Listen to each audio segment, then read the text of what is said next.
Hello everyone and welcome to another video. Now today we're seeing how Starfield runs on the developer stated minimum system requirements. Bethesda suggest a Ryzen 5 2600X or i7 6800K, 16 gigs of RAM and an RX 5700 or GTX 1070 Ti.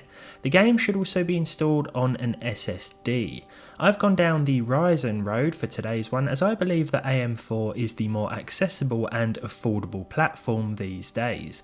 I've also opted for the 1070 Ti instead of the 5700 as Nvidia's card is on paper the weaker of the two, so it'll be interesting to see how it holds up. This is an 8GB graphics card that should work well with the 2600X in a wide range of games, but with Starfield targeting 30 FPS on both Xbox consoles, I don't have too much confidence in this machine, but let's see how it goes. My game is installed on this Kingston NV2 SSD, a very affordable storage solution, and as I said in the previous video, I recommend no less than 1TB for any build in 2023. Starfield alone uses more than 100GB. The game will build shaders on first launch, and depending on your hardware, the time it takes to do this will vary. The bar crawled along for a couple of minutes before finalising fairly quickly once it was past the halfway point. During this time it's not uncommon to see 100% CPU usage, but don't worry, this should settle down once this step is completed. As my specs are based on the minimum suggested, I am going to start with the lowest settings, which includes FSR2 upscaling and dynamic resolution scaling set to 50% by default. Believe me when I say that this is your best chance of getting somewhat close to 60 FPS, but only in certain areas, and visually we have sacrificed, well, pretty much everything, as you can see here. I've stuck to the early stages of the game for the footage to avoid story spoilers, and as always, it's very early days for Starfield itself. Performance may be subject to change over time. During this very early sequence and battle with space pirates, our frame rate with the minimum system requirements sat between 40 and 60 FPS, sticking closer to the former as the action heated up. It's playable for sure, but the low render resolution may take its toll on your eyes after a while. It does seem, however, like the GPU is the primary limitation, and the 2600X is more than enough for this game, at least out here in the open.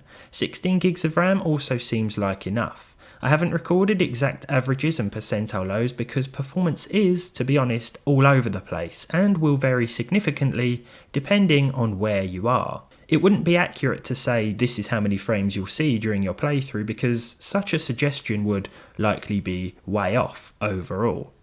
Up in space now, and we're seeing closer to 60 FPS with the same settings. Anywhere between 50 and 60 is what I was seeing up here, even as the battle with space pirates continued. Again, it's the 1070 Ti that is the clear limitation for us with this config, and the 6-core 12-thread stock speed 2600X is just hanging back with quite a bit of performance to spare for now. I thought this game would be more CPU intensive, even in pairing with this card, to be honest, but there are certainly points where this does become the case.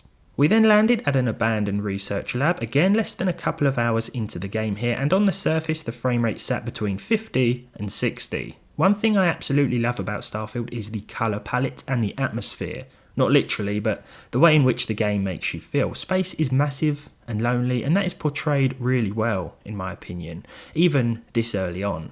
I can tell that this is going to be enjoyed for years to come. As I made my way inside the abandoned facility, our frame rates soared, and at this point, you may be wondering if it's worth turning the settings up. Well, here's the thing. Although we are seeing 60 FPS and beyond now, as soon as we step back outside, this figure will drop. So I don't think it's worth it if you are targeting as close to 60 as possible, but I don't actually think targeting 60 is necessarily a good idea with this setup, and I don't think that's what Bethesda intended with these specs, but we'll move on to that shortly. First though, let's take a trip to New Atlantis, a busy space city with a lot more going on. It's here where our CPU usage is increased and we start to see our GPU usage drop. The Ryzen does become a bit more of a limitation, and although it's not maxing out or sitting at 90 to 100%, the decrease in GPU usage tells us all we need to know. RAM utilization is still reasonable, however, at around 10 gigs. As I continued exploring this impressive city, I wondered just how far I could recommend pushing the settings with this hardware. So let's try that now. With the Xbox consoles targeting 30 FPS, I figured that hitting at least, albeit closer to that with better visuals, would be a reasonable trade-off. With that, I jump back into the graphics menu and turn the preset up to medium, while increasing the render res to 70%. This should sharpen things up a bit, and with the other settings bumped up, our game should look a little more impressive and less eye pain inducing. Back in New Atlantis then, and as you can see we are sitting between 30 and 40 now, but Starfield looks a lot better. This is probably how I'd play, to be honest, though I might find myself turning a couple of options down later down the line. Possibly up if performance increases with patches over time, and I'm sure it will. I then flew back to the Pirate Inhabited Research Centre to see how our newfound performance settings held up. Could we still retain at least 30 FPS? Well, interestingly, things were closer to 40 most of the time, and while we may not be seeing visuals as good as the Xbox Series X, for example, we are seeing a higher frame rate. Again, this frame rate will only increase when we're inside buildings, and it'll be at its lowest in bigger cities and towns. During this action-packed sequence, I did see some frame drops toward the low 30s, and I'm sure there will be parts of the game that will get even lower than this, but I hope my initial performance impressions are enough to help you make a decision as to whether Starfield is right for you and your rig. I'll have some more entry-level graphics card and CPU tests coming soon, but for now, thank you very much for watching.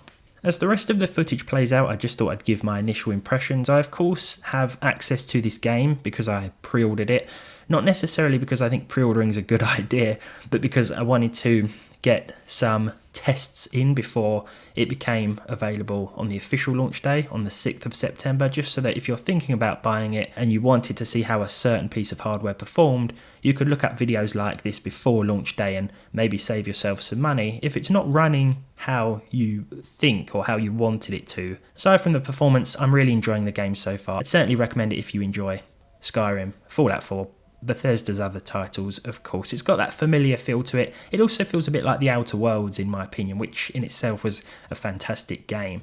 But there we go. If you enjoyed this video, leave a like on it down below. Leave a dislike if you didn't. Subscribe to the channel if you haven't done so already, and hopefully I'll see all of you in the next one.